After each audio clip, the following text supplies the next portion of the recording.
coach at brookeboothcoaching.com, where I help Mormons in mixed faith marriages. I'm going to talk about forgiveness in this short little video. Really, an alternate approach to forgiveness is probably a better way of saying it. A way to really, in a different way than we may be traditionally taught around forgiveness. So I used to teach this idea that I'm going to present in this video as forgiveness, and I realized that the word forgiveness, it's loaded. It has baggage. It's messy. So I wanted to teach it, and because I don't teach it in the traditional way, I want to give it a new term. So I'm calling it moving on. I might change that as time goes on, but that's what I'm going to call it here. Traditionally, forgiveness is taught as this sort of idea of don't let yourself go there, blow it off, not a problem, just ignore it, don't get upset and move on. We're taught, let God take care of retribution. Sometimes this approach leads to us becoming like a doormat. Like, it's okay, we say over and over, it's okay, don't worry, I'm fine, is sometimes how we think we need to approach forgiveness. And this is the kind of approach where we try to keep the peace, but at what cost? No healthy boundaries, opening yourself up to re-victimization. And this is a very different than what I want to teach and present tonight as forgiveness, or the ability to move on. Because one of the first tenets of this moving on is recognizing that what you experienced was not okay. That what happened was not okay. That what they did or what was said is not okay. And maybe you're not okay. I'm not asking you to make what happened okay, or to just let it be or just blow it off. What I teach first is to process the emotions that have come up because of whatever happened. Then decide how you want to think and feel about the situation so you can live the type of life you want to live on purpose. And we'll break this down a little bit. This, for me, this approach is an act of radical self-love. Can you let go of the pain? Right? Process the emotions, let go of the pain, put in protections that may be necessary, and then choose how you want to think and feel. Really different approach. So let me give an example to help explain it and walk through this and how it may look. So spouse may say something like this: how can you break your covenants? I feel like you lied to me. I wouldn't choose to be married to you if I would have known about your faith transition. I mean, they sometimes say things like this, right? So under the first approach, just suck it up buttercup approach is like, be okay, move on. You need to drop it. You need to ignore it. You need to pretend it didn't happen. Pretend everything is fine. And this is often how this unfolds. Is the spouse says, how can you do this? You lied to me. I wouldn't have married you if I would have known. And maybe you think, he doesn't want to be married to me.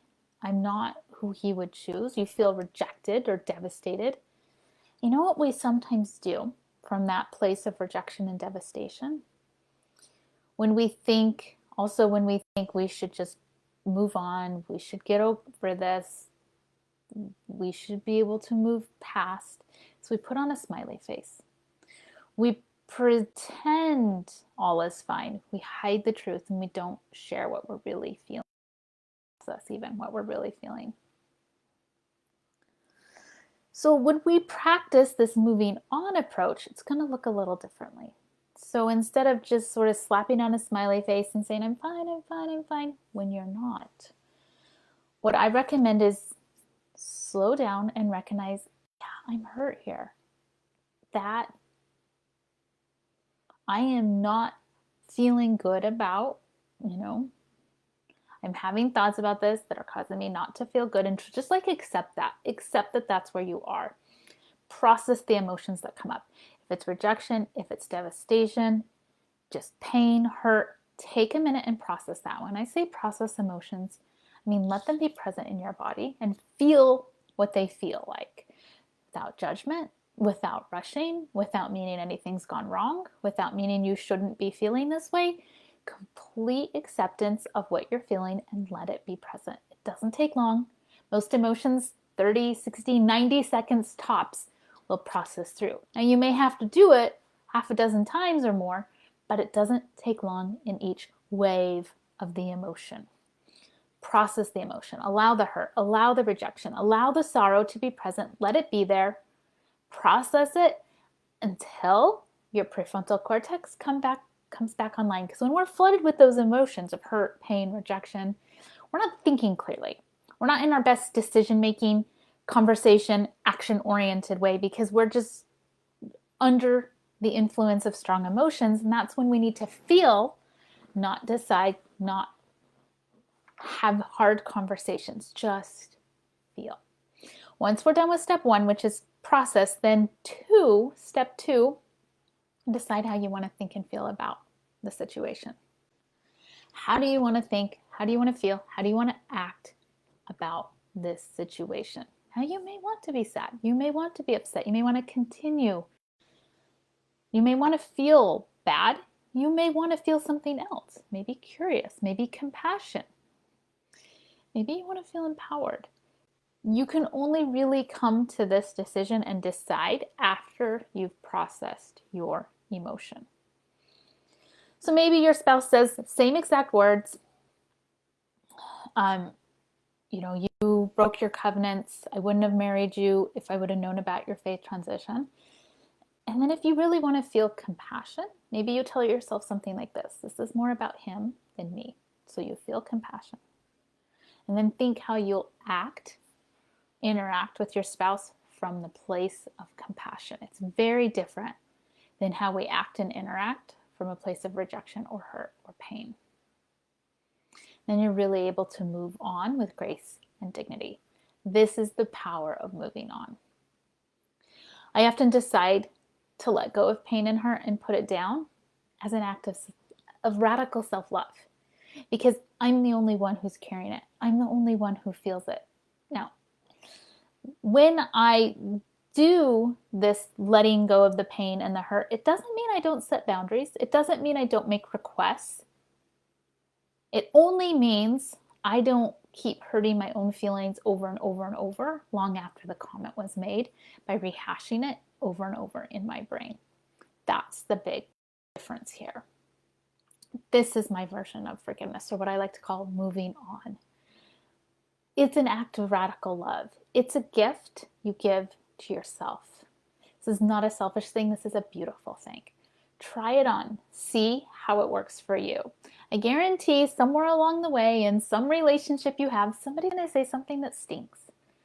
Try this. See how it works. 1, feel the emotion. Feel it. Let it be there. Then after the emotion has passed, your brain turns back on, and I want you to think, what do I want to think about this? What do I want to feel? How do I want to act? And then you'll be able to think, feel, and act in a very conscious, deliberate way instead of reacting to the emotional experience that you have had. It's a very different way of living your life. One is where you're reacting. One is where you're responding consciously and deliberately. One is often a place of disempowerment, and one is often a place of empowerment. One is a place that can be very destructive to relationship, and one is a place that can really build and nurture relationships. All right, if you want some work on this, if you're like, Brooke, teach me more. How do I do this? This is one of the skills I teach my clients in our coaching sessions. If you want to learn more about coaching, talk to me. We discuss your mixed faith marriage, find out what's going on there. What you need to do is schedule one of my free consult calls. Get on my calendar, schedule one of these calls. We'll take an hour and we'll really find out what's going on in your mixed faith marriage. Find out your patterns and practices. Find out what's the sticky points, and we'll talk about some solutions and goals and what you want to create in your marriage instead, and we'll create a pathway there. You go to my website, brookeboothcoaching.com, and you'll find a way there to schedule one of my free calls under the tab Work With Me. Or if it's easier, feel free to message me here on Facebook and just ask for a free consult, and I'll help you set that up. All right, wishing you the best.